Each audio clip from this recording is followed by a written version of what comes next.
আজকে রান্না করছি ফুলকপি আলু দিয়ে ঝোল, যার জন্য ভালো করে কষে নিচ্ছি আমি। এবার এটাতে কষানো হয়ে গেছে, জল দিয়ে দেবো। জল দিয়ে এটাকে সেদ্ধ হতে দেবো। আর এদিকে আমার ভাত হয়ে গেছে, ভাতে ডাল সে শশাটা কেটে নিয়েছি।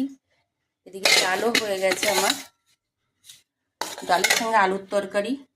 আর করব হচ্ছে কচুর শাক। কচুর শাকটা আমি কালকে রাতেই কেটে ধুয়ে একদম সেদ্ধ করে রেখে দিয়েছি, যাতে সারা রাতে ভালো করে জলটা ঝরে যায়।